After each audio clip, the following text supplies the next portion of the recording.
All right, there we go. How about now?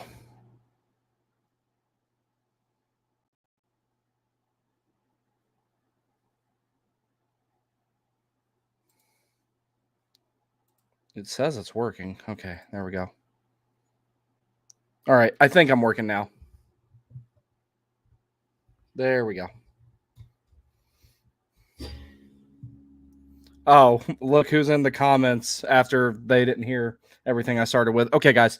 All right, so Canes After Dark on a Saturday, significantly more fun right off the hop because it's a Saturday and I can stay up late and be able to do the show at this hour. Before we get into talking about the game, I'm going to talk more about damn. I'm going to talk about some channel news coming up. Man, I was in a really good rhythm, then I realized I didn't have any sound. But anyway, so channel news first, and then we're going to talk about the game itself. So first things first, let me look at my notes here. The pregame show, or Landfall Hour, as I've come to call it, is going to have a much, much more elaborate, that might work a little better, have a much, much more elaborate look to it over the course of time. I've figured out exactly how I'm going to go about the show.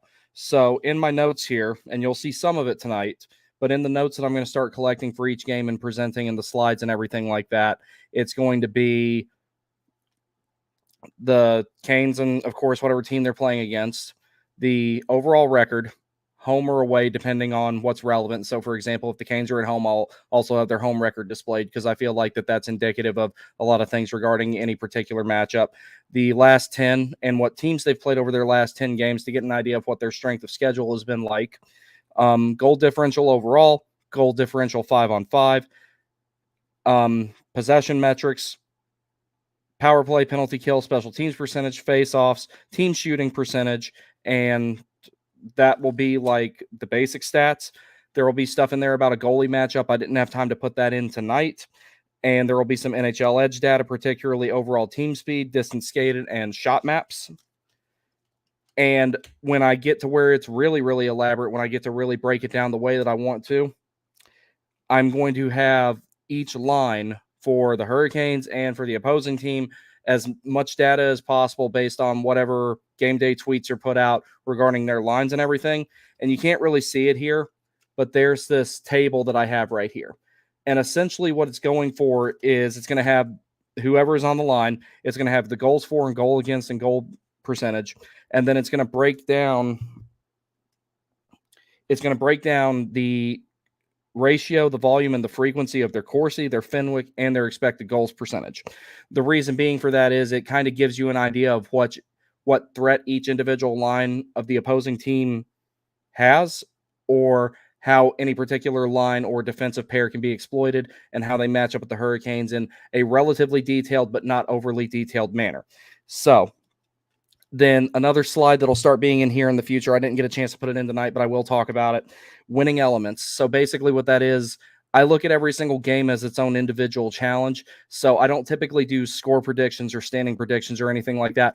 What I do want to do is say, against this particular opponent, these are the things that I think the Hurricanes need to do to win. So that's how these shows are going to be formatted. Like I said, you'll see a little bit of it tonight. It will become more detailed over time, but my biggest goal is to not have the show run too long, still have plenty of chat interaction, and not have the show go too long and not be overly detailed, but still be a little bit more detailed than, say, Mark Messier finding a way to talk about the Rangers if the Hurricanes are playing against Dallas or something, because we already know that's going to happen. So, and then additionally, there will be a thing that I call the overhead image, and that's going to be kind of like if you've read some of my breakdowns on X when I do Landfall Hour on X, and when I do the intermission post and damage report, which is the post-game show, I break down some of the things regarding the roster that could be essential for each team. For example, I typically break down who I think has the better top six forwards, who has the better overall forward depth, their top power play unit, who has an advantage, who has an overall power play advantage. Overall 5-on-5 play, that's offensive and defensive. Overall defense, that's talking about all 6 of their defensemen and however many different ways they're utilized. The overall penalty kill and the goaltending matchup. So that'll be kind of what the show is like for Landfall Hour going forward once I finish formatting all the tables and everything like that. Because once I have the tables formatted, all I have to do is copy and paste all the data into the slides. And then once it's in there, it's going to be a whole lot easier. It'll be a lot more detailed, but not too detailed is my plan with it. Additionally, I have a show that when I get to where I can have subscription type of stuff, this will not be for anything that I do now. The subscription stuff. This will not be for that at all. I will continue to do everything exactly the same that I'm doing right now for free, nothing behind a paywall. What I am going to put together, I have a thing called the season chart, which is going to be a monthly breakdown and a long-term projection for the next month that is directly correlated to whatever teams the Hurricanes are playing against. So, for example, I would go on Natural Stat Trick, Money Puck, somewhere like that, and I would compile data of the teams the Hurricanes are about to play and put that together, put it on a table, put it on a chart, make it really nice and pretty, have a bunch of graphs, everything like that. It's going to be a very, very elaborate thing. Of course, you don't have to do that, and I would put that at the lowest possible tier, but it's something I'm going to invest a lot of time in, so that might be where I start making money. But all the other stuff, the analytic videos, the weekly show, which is going to start coming back, the pregame and postgame shows, all that type of stuff will continue to be free. So we're going to get to some of the comments, and then we will talk about this in particular game right here. Thank you for joining me so late. It's going to be fun. All right, so let me go through the comments here. Coconut Kyle says beating Edmonton in OT feeling like playoffs in October somehow. Yeah, it did. And, my boy Shane Gostisbehere, he got it done again. I mean, other people helped, but I like to primarily thank Shane Gostisbehere for that game. Dylan Bollinger, what's up, dude? Let's the team play that has one of my favorite colors. Yeah, I really like those Kraken sweaters. I don't really care for the logo itself, but the template and the colors I think are amazing.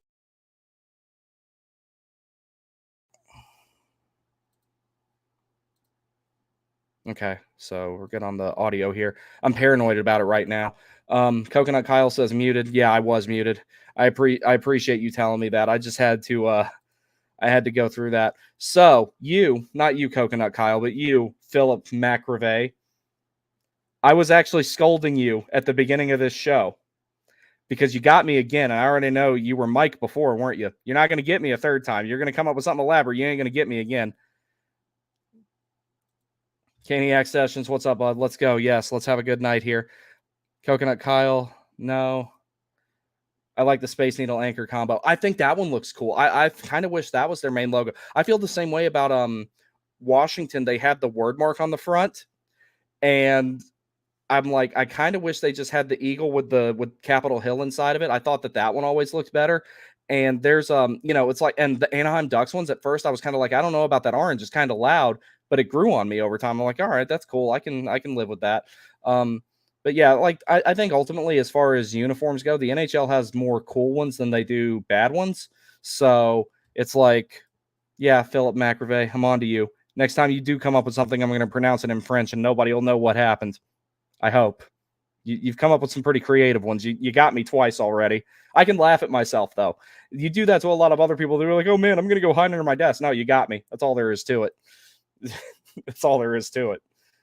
So let's go here. We'll add this right here. All right. So like I was talking about before, this is what the show is going to look like going forward as I add more stuff to it. Eventually, it will be in a much neater format to where it doesn't have a lot of redundant stuff to it.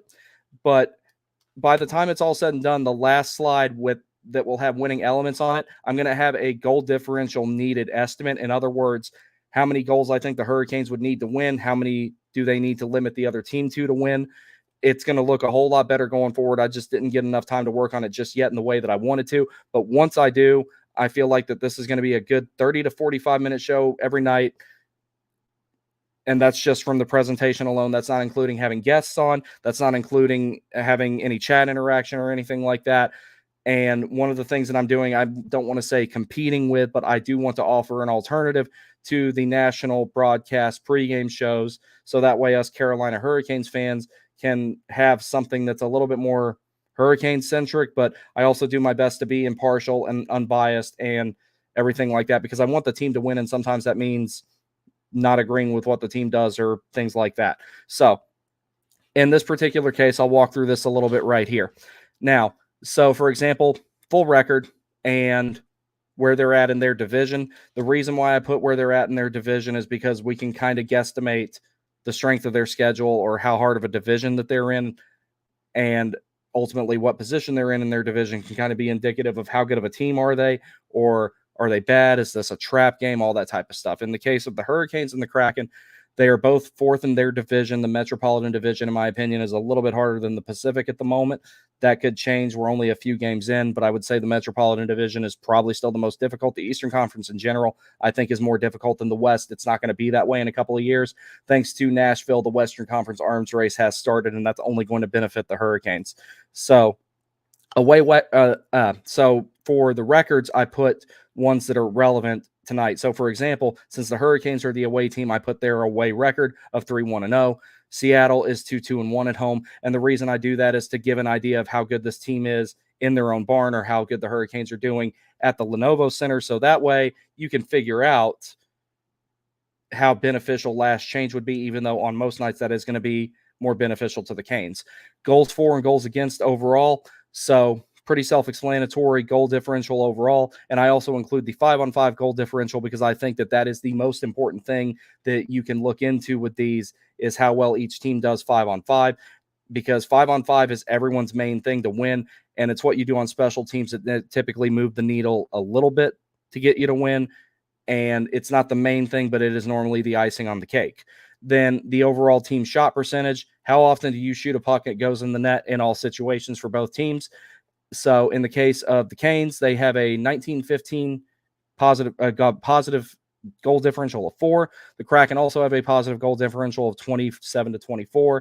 The Hurricanes 5-on-5 have a positive goal differential of 11-9, which is +2. And then the Kraken also have a +2 goal differential of 19-17.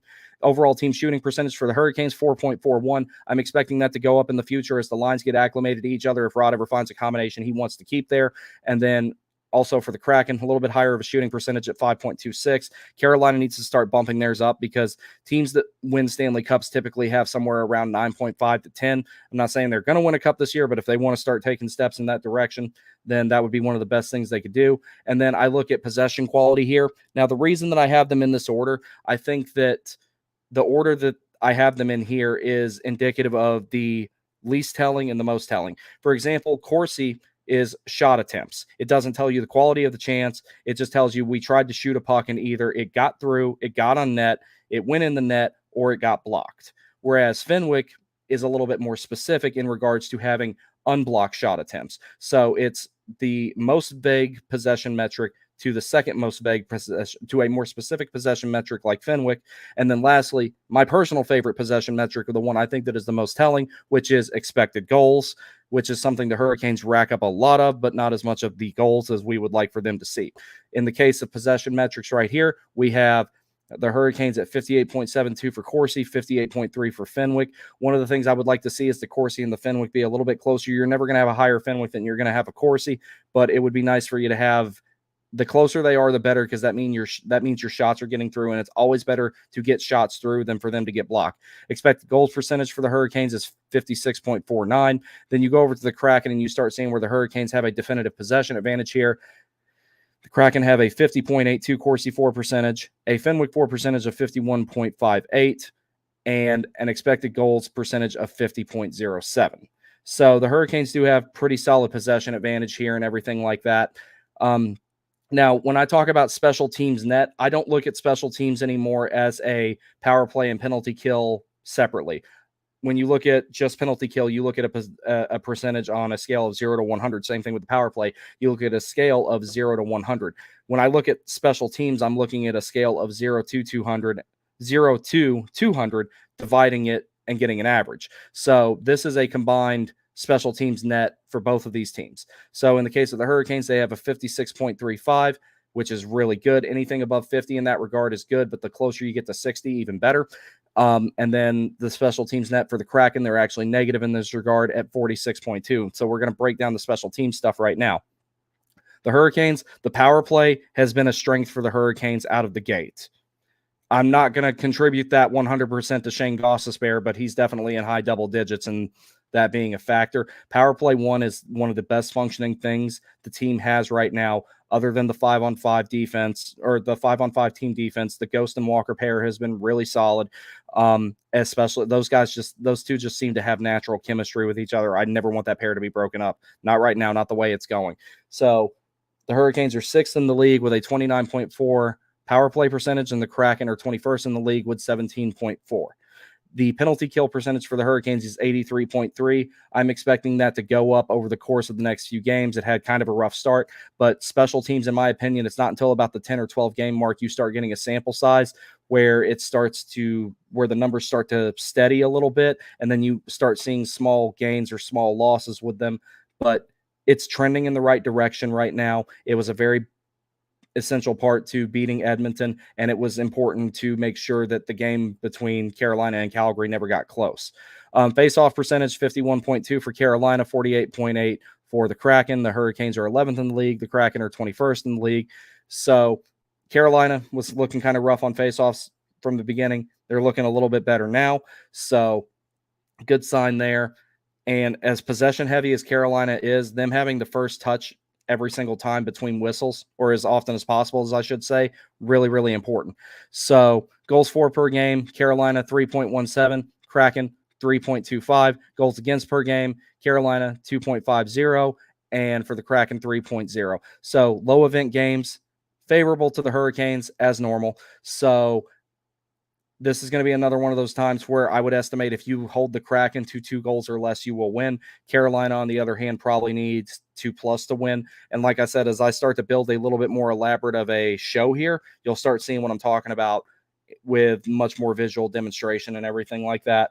So now I'm going on here to look at the lines. Now, like I said, in the future, the lines that I show for the Hurricanes and for whoever the opposing team is that night will be much more detailed. They will have Corsi, Fenwick, expected goals, and goals percentage, and then eventually I will be adding scoring chance totals, low danger chances, medium danger chances, high danger chances, and finishing rates on all those. So these lines right here, Dylan, shout out to you. We talked about this a little bit on X earlier. I do not hate these lines. I can see how they can work. And what we've seen of them lately, particularly in the last game and a little bit of the one before that, these are not bad. So for the first, you have Svechnikov, Aho, and Roslovic. I'm still a big proponent of Svechnikov needing to play the right wing. I think he will start scoring more if he does that. But again, that's Rod Brendamore's decision, not mine. Robinson, Kokoniemi, and Necas. Necas is on a tear right now. As you can tell, in the last 5 games, he has had 8 points. Kid's doing really good. He's playing with some extra confidence right now. And you can see that when he's playing really fast, not making turnovers in bad spots. He's being very confident with the puck. He's making good decisions, and he's being selfish at the right times. Those are all indications that Martin Necas is playing a good game. By extension, Jesperi Kokoniemi has 5 points so far. 4 of them are secondary assists. 1 of them is a primary assist. And as I stated in one of my posts earlier, Kokoniemi, if he's getting a lot of secondary assists, he more than likely is playing well defensively, because I describe him as a subtle playmaker. He's a play starter. If he does the right things defensively, he's the first guy to touch the puck and the third guy to touch it prior to a scoring chance. So at the other end of the ice. So it looks to me like he's doing everything right so far to trend back in the right direction. Eric Robinson, they moved him up here with Kokoniemi and Necas. He's definitely more of a defensive player. He has a very suffocating style of defense, very hard forechecker. He's big body. He works hard. He initiates board battles at the right times, normally wins them, takes away a lot of open ice. So we'll see how he can work out on that line. It helped us out the other night with Edmonton. So I'm not opposed to this right now, because the Hurricanes are one of those teams, they don't have anybody, Aho included, unfortunately, even though he can once in a while. They don't have anybody who just takes over games at will like Connor McDavid does. But I would much rather have a team that is built on a foundation of a system and multiple players than having to rely on 1 or 2 players for all of their offense, all of their net positives. Carolina doesn't have that problem. They score by committee in a lot of cases. Martin Stahl and Jarvis, we saw this line a lot in the playoffs last year. Again, I don't hate this line. the best part about it is when you put Jarvis with Stahl and Martinook, one, that line is not going to give up goals very often. And then two, you added Seth Jarvis to it that gives it a scoring touch. That was part of my rationale for putting Jackson Blake up there. However, he's been really good with Jack Drury, and having William Carrier on that fourth line with them, that's another one of those lines that can chip in a little bit of offense, but not give up any goals. The majority of the scoring that you're going to have to get out of this will still be out of the top six. However, the way that you slice it, the bottom six can contribute more than they have in the past. Now, defense, nothing changed there. Slavin, Burns, Orlov, Chatfield, Gostisbehere, Walker. I cannot tell you how much I'm enjoying watching that third pair play. Sean Walker came in with not a whole lot of people knowing just how solid this guy is defensively. When the future comes and it's time for Brent Burns to move on, AB, I know you're pissed about that, but one day he's not going to play hockey anymore. When that day comes, Sean Walker is one of those guys that I think could be a candidate to play alongside Jacob Slavin because he is incredibly solid defensively and he still chips in offense. He hasn't done that so much for the Hurricanes yet. Give it time, it will happen. But Sean Walker is playing a very extremely defense-first game that still helps drive a lot of possession. He's been joining the rush and getting some shots here and there. You'll start seeing him doing that more and more as he gets comfortable. And then lastly, Freddie Anderson is a starting goaltender, and he's been very, very solid so far this season. So I think that he'll be good again tonight, and the defense in front of him gets a little bit better every game. Orlov, I'm a little bit worried about, but let's give him a few games to see if he gets going and everything like that. He is a little bit older, but at the same time, it's like he should be adapted to the system by now. Jalen Chatfield, some people have said that they're kind of worried about him. I wouldn't. I just think he's having to work a little harder than normal to take care of Orlov at the moment. I think they'll figure it out. So going into the lines here with Seattle, one of the first things I want to talk about with Seattle as a team as a whole. I was looking at the NHL Edge data earlier, never got the chance to put it in for the show here. One thing here that we're going to notice, and I was noticing it when I was watching Seattle night before last or last night or whenever it was in preparation for this show. They are a very, very fast team. They're kind of like Carolina, that they like a speedy game. They have a lot of speed per individual skater on the team. So one of the things that you're going to have to do here, normally Carolina usually has the speed game in their pocket by default against almost any other team in the league. This is one of those nights where they're going to have to work extra hard to match the speed game of Seattle. Maybe you don't need to exceed it, but you need to at least match it. So that's going to be something interesting to see tonight. Expect a lot of north-south play, a lot of quick transition plays, and watch both these teams dump the puck in a whole lot to get fresh legs because of how fast of a game this is going to be. It's going to be kind of brutal on the legs for both these guys. So on the first line, Jared McCann, Matty Bernier, Jordan Eberle. Matty Berniers is one of those guys that can make something out of nothing, as I talked about with Jack Hughes, as I've talked about with Sidney Crosby, as I've talked about guys like that. Very dynamic player, very well-balanced game, especially in the offensive zone and creating offensive transition plays. When I describe something like that, Matty Bernier is one of those guys that's solid in the defensive end, but the moment he's on the offensive side of the red line, he becomes a completely different monster. He's a great playmaker. He works in tight, and he's very, very deceptive with the way that he plays. So that's someone that you got to keep an eye out for. He's got an experienced goal scorer with Jordan Eberle, and it's going to be a difficult line to shut down. That was apparently the only line that has stayed the same with the Kraken shuffling it up. So when you go to the next line, you have Jaden Schwartz, Chandler Stevenson, Andre Burakovsky. Again, that's the line of all speedy skaters and all guys that work hard. That is a second line talent caliber line. With third and fourth line, I'm going to work my ass off. I'm not getting sent back to the minors mentality, even though none of those guys are going to see a bus league anytime soon. Then for the third line, you have Tolvanen, Wright, Bjorkstrand. Again, solid bottom six that they have here. Cartier, Gordon, Tanev. That line is going to be super physical. All three of those guys like to hit. Now, again, Carolina, where they normally have an advantage, defense. Evans, Larson, Alexiak, Montour, Mahura, Borgen. I would take any pair on Carolina over that one. If Gostisbehere and Walker is our third pair, I would take that over their first pair.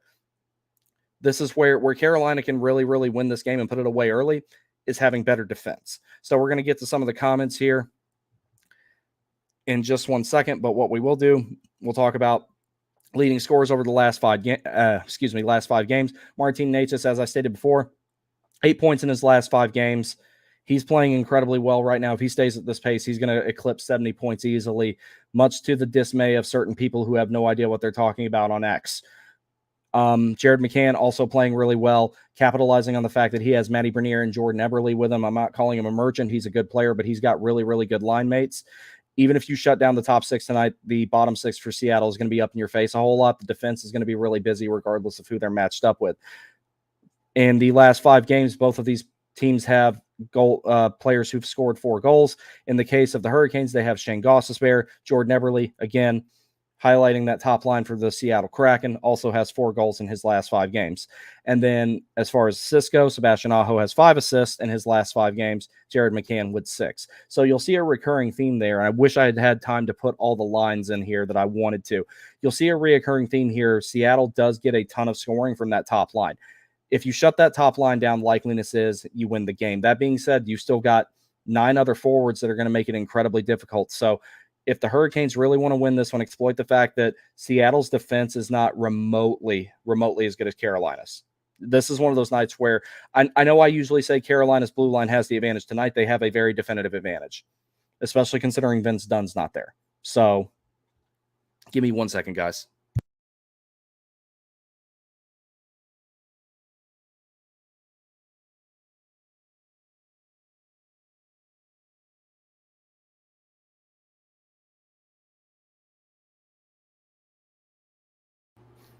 So if Vince Dunn is here, who's one of my favorite non-Hurricanes, this becomes a very, very different picture as far as the defense goes, if you ask me. But this is where Carolina should have a pretty solid advantage with the defensive matchups. So let's see. That was the last slide. So let me go ahead and get that off the screen there. All righty. All right. So we'll go through some more of the comments here. Dylan Bollinger says, I personally like these lines. Yeah, I don't hate them. I want to see how they acclimate. I want to see how they do. When you're on West Coast swings like this and the attrition factor, the fatigue factor can start setting in. And one of the best parts about this schedule, as much as it sucks right now, Carolina's going to have, I think, 22 of their 41 road games out of the way before the end of December or something like that. Or I'm sorry, the end of November, I think it is. So it's like, or it was mid-December. It was something I was looking at the other day for the weekly show. But the Hurricanes going to have a lot of those out of the way already. And that's going to be really nice because having all those home games at the end of the season, when the fatigue factor starts to set in and everything, injuries become a factor for a lot of teams, all that type of stuff, then being at home is a good chance for you to make hay, as Justin Williams used to say, and get those points in games that you might not have got earlier in the season. Catherine Bartlett, welcome back, ma'am. Happy Saturday. It's nice to be able to stay up and watch. Yeah, it is, because I stayed up and watched the last 2 nights, and in a way I kind of regretted that because I was at work and I was just like, I don't want to sit at this desk. I would love to do more stuff here, but it's just I sit behind a desk at work, and then when I come home, I kind of don't want to sit in front of a computer here, even though it's for stuff that I enjoy. There's been times I've actually not watched a game on TV and just put it in my AirPods and listened to it because I was tired of looking at the screen. So let me check the audio here one more time. Alrighty, so that's still good to go. Catherine also says Canes need to be ready for a quick jump from the Kraken from the start. They outshot the Avs 7-0, but Colorado was able to dominate from then on. The Kraken will wear out easily under constant pressure. Yes, if Carolina matches the speed game, then eventually they'll win. If they turn it into a war of attrition through speed, they'll win. It's just going to be a little bit more difficult than normal because the Kraken have a lot of high-effort players that are very, very, very fast. So I could totally see this being one of those. I don't think that this game is going to have a very, very big difference as far as the scoreboard is concerned. If there's a goal differential of greater than 2, I would be very surprised if an empty net wasn't a factor either way that it went. So we will see how that goes. Catherine also says, agreed about Svetch on the right. Adding Natchez to top line would make it perfect. I'm not opposed to trying that at all. Put Aho, Svetch, and Natchez together. I mean, they're widely regarded as our 3 best forwards. So, putting them all together and front-loading that line, especially when you see the other players, the new players, the depth players, particularly Robinson, Blake, Carrier, clicking pretty well in different situations in the other 3 lines, I'm not opposed to trying that at all. And then you can have both those guys play their offsides, their offhands, have Natchez on the left and Svechnikov on the right. And Aho's good enough defensively to where he can, let those guys play a high-risk, high-reward type of game. And, all he has to do is be his Selke caliber self in the middle. And then you got a lot of good stuff going on here. So Coconut Kyle says at Catherine Bartlett, do you think putting all three together is better than having them where they are currently? Something about putting our best players all on one line seems like a mistake. Not sure, though. So, yeah, that's basically what I was just elaborating about when I was talking about. You can front load the first line if you want to. There was a point in time a few years ago, it was Svechnikov's rookie season, where they put him with Teravainen and Aho. And that was not so much an experiment as it was desperation. That was the year we broke the playoff drought and barely made it at the last, like literally made it in game 81, which, you know, if you ever want to see a grown man cry, that day I was tearing up, and that dog right there, he was a little bit smaller back then, and I was holding him in my arms, jumping up and down with tears in my eyes when they broke the playoff drought. But, you know, it was like they had to do that back then out of necessity. Carolina's team now is better than it was then, in my opinion. So you can afford to shuffle up the bottom 9 forwards and let the top line be front loaded. I personally would save that for a game where you're going to need a high amount of goals to win. This one, I think it's more about preventing scoring saturation. So that's something that maybe you want to try against, I don't know, Toronto, something like that, maybe. I don't know. I see the argument for both. I see the argument of, hey, let depth be a factor. But there's going to be some games where teams have better overall forward depth than Carolina, and you have to rely on the defense to be very stalwart every single shift. And you're going to have to maybe put Svechnikov, Necas, and Aho together on one line and say, okay, you guys put the team on your back. You go out there and get the goals, and everybody else just has to make sure that the game stays close. So essentially, you tell the other 9 forwards, keep this game tied, and you tell Svechnikov, Aho, and Necas at that point, all on one line, you have to go out there and score. While it's totally feasible, I can also understand the reluctance to try something like that. But, you know, it's like it's a double-edged sword. I personally like the idea of putting all 3 of those guys together, but we'll have to see how it works in practical application. Because, like I said, when they did that with Teravainen, Aho, and Svechnikov, it was out of necessity. This time you can kind of afford to experiment with stuff. I really don't think the Hurricanes are going to have trouble making the playoffs. What I'm worried about is them getting second rounded again, but I think that's expected this year. Scott Thomas, what's up, buddy? Go Canes, absolutely. Philip McRae, if Necas ends up being a point-per-game winger, will we be able to re-sign him, or is the relationship between his camp and our front office totally soured? I personally don't think so.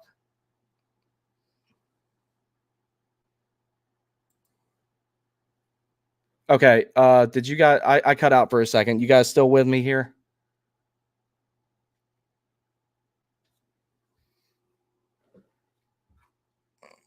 That ain't good. All right, there we go. All right. Now I know I have connectivity back. So I don't think things have soured that much between Necas and his camp. One of the things I want to point to from a few years ago is Jake DeBrusk. He basically publicly, all but publicly demanded a trade out of Boston, and he ended up finishing out his contract and leaving on good terms. The one other factor is Necas would be a UFA at the end of this contract. If he continues to play this well, then I would, and he's playing with a lot of effort. You don't see a whole lot of, you don't see any lackadaisical stuff in his game or anything like that. I think that the potential for him to stay is higher than him leaving. Reason being is because there's been plenty of cases like this. This one's just a little bit more out in the open. There's been plenty of cases where players were clearly unhappy. It got out in the media that they were unhappy in some way or another. It looked like they were going to get moved, and then it never happened. And not to mention, Necas had chances to go to other teams. And the Hurricanes as an organization did right by him by allowing him to speak to other teams as an RFA. And he had a little bit of, say in deciding his own fate as where he may end up. Now, here's one of the things that I like about that. One, or two things I'll say that I like about that. One, that showed them that we're like, hey, look, we're trying to work with you here. If we work with you on getting you a new home and it doesn't work out, how about you stay here and we'll figure more out later? And that was ultimately how I think they ended up bridging the deal and everything like that to get it done. The second thing it does, it shows other teams, it shows other players, prospective free agents, other players who may be looking to get traded, that the organization is willing to work with people in kind of weird situations and circumstances like that. Not to mention Don Waddell's departure probably had a little bit to do with how messy that particular situation got. If Natchez does not stay, it's not the end of the world, but he's looking like he's much, much better of a fit. And the one good thing about that summer, they probably had time to hammer out things that he was unhappy about, things that the organization was unhappy about, and all that type of stuff. So I really do think Martin Natchez will still be here because he knows as well as anybody else does. The team we had the last 2 seasons was probably the best one the Hurricanes ever had, Cup team included.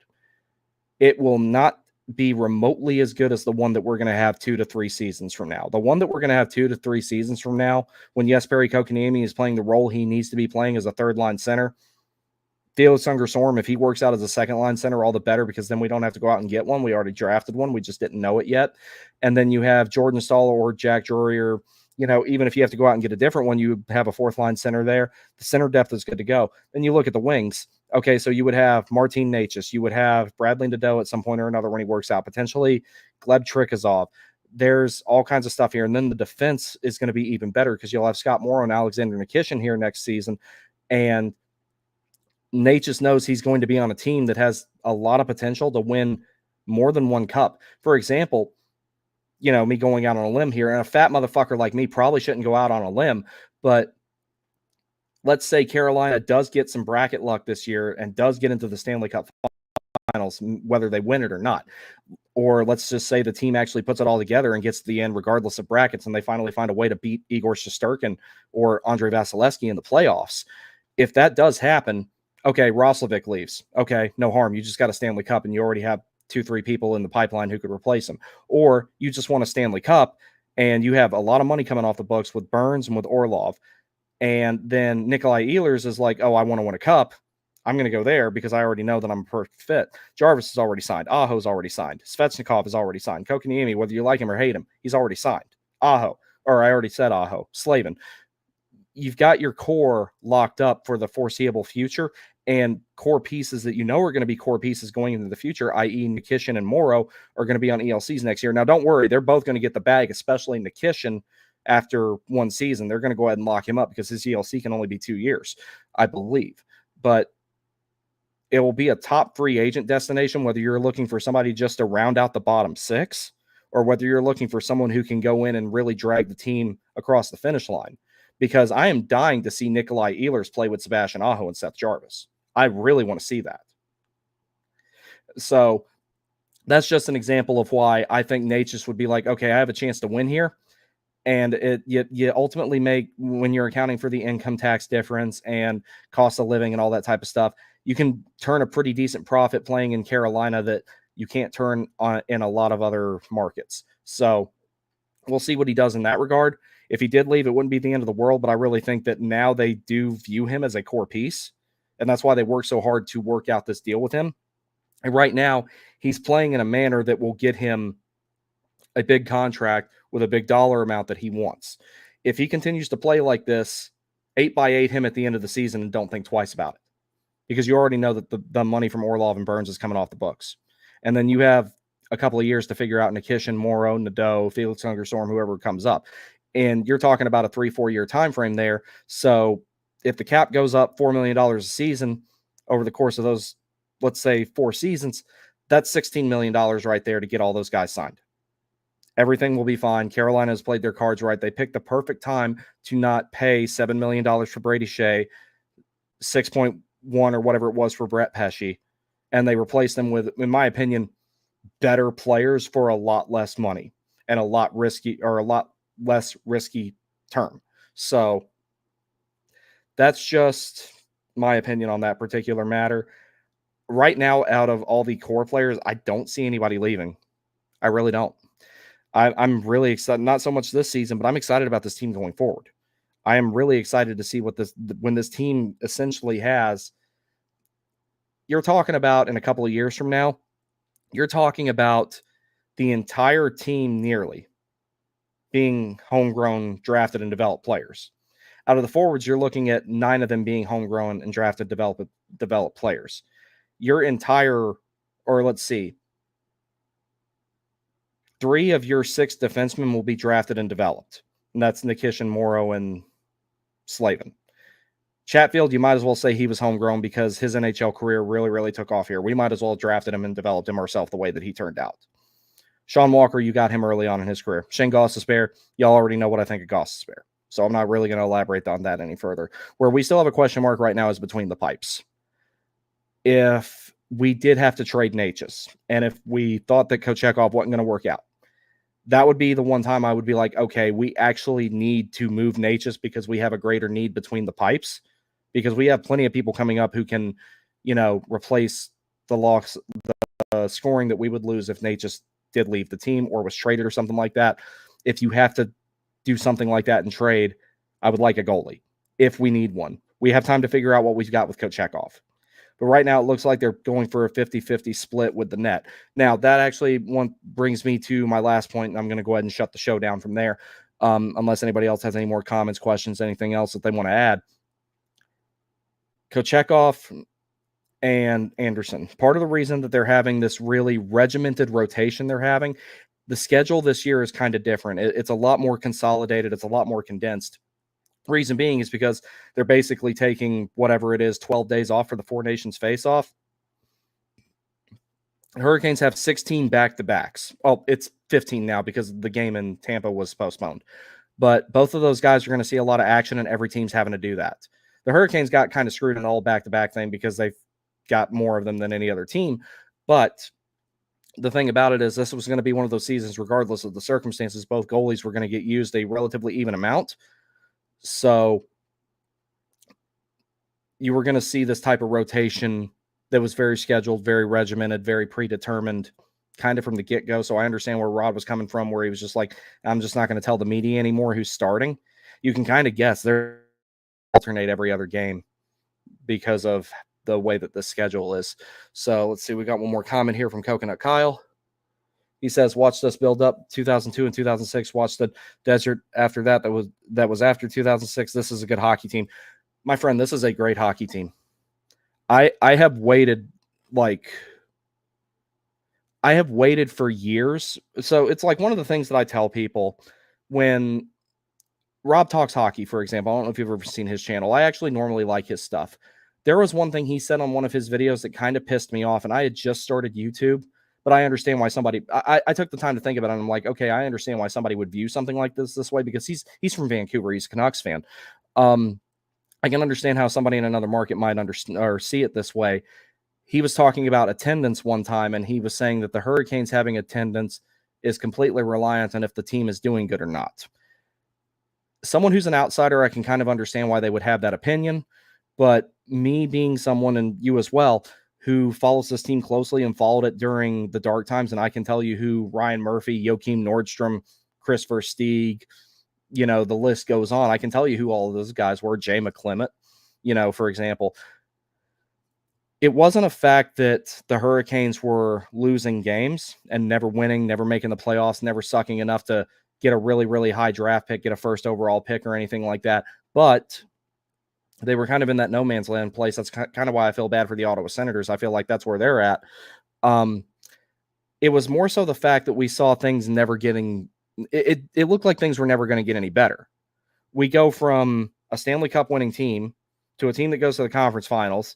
Rutherford tried to retool that team and build it into something that could keep competing. And we kept missing the playoffs sometimes by as little as 2 points. I think that happened 3 times in the early part of the drought. And I don't think we ever missed it by like a ton. There was one year I remember us missing by 6. There was one year I remember us missing by, I think, 5, for example. And we were like stuck in that middling ground there. And then Rutherford goes, Francis takes over. He says it's going to be a 5-year rebuild. And then at the end of the 5-year rebuild, it looked like we were absolutely no closer to anything because Kormanos wouldn't let him spend money. So that was the whole thing about it. Somebody on the outside looking in, they just see an empty building and they go, oh, well, they don't care. They're just a bunch of dumb rednecks and they only watch the team when they're winning. And I can safely say where I live, I have context of other things. I'll leave it at that. But I don't want to shit on Caps fans too much because I'm friends with a lot of them. I mean, still, fuck them. But like the whole fact of the matter is Carolina got that reputation, but there's a lot of other teams that deserve that reputation as well. But we never saw things getting any better. Whereas Chicago drafted Connor Bedard. They sell the building out because people want to go watch him play. The San Jose Sharks, you didn't see a whole lot of people at their games at times last season, but Macklin Celebrini and Will Smith, that gets people, like good players like that, really talented players, highly touted players like that when they're young. They get people to come to games even when things are not going well.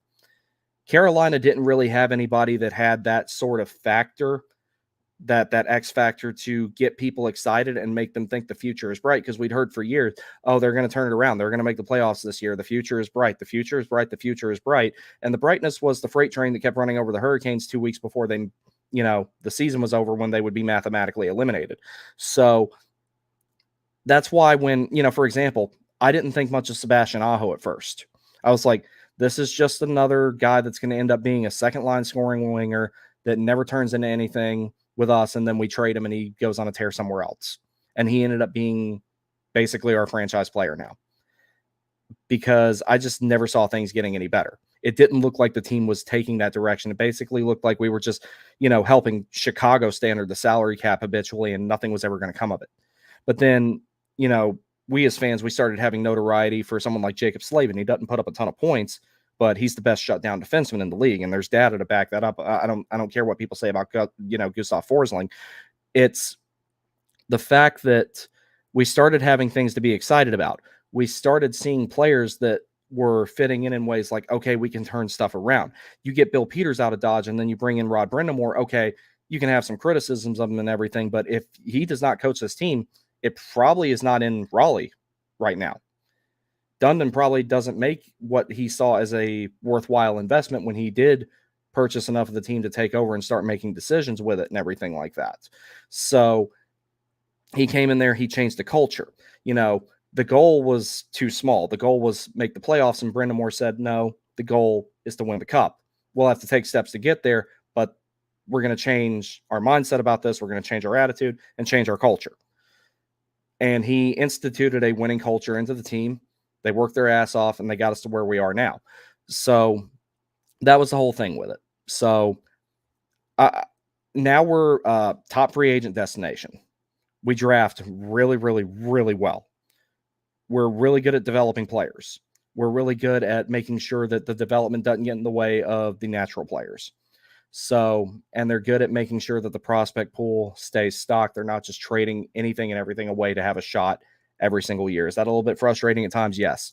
But we're looking at having a team that we literally don't have to tweak at the deadline, outside of maybe getting a depth piece here and there, because of how good the team will be on its own. But that is all I have for this. I am going to go get ready to watch the game. I'm going to enjoy my sparkling water here. I will be attempting to do the weekly show tomorrow, where I kind of recap the games this week and everything like that, talk about some other upcoming stuff with the channel. I'm going to be putting some other stuff out on X where I want some opinions from you guys on some things. I really appreciate all the support and everything like that. I've grown a whole lot on X in particular. If you could please, if you have not subscribed to the YouTube channel already, if you're watching on X, if you prefer watching on X, please subscribe over there as well, because the algorithm is the algorithm over there is fucking evil.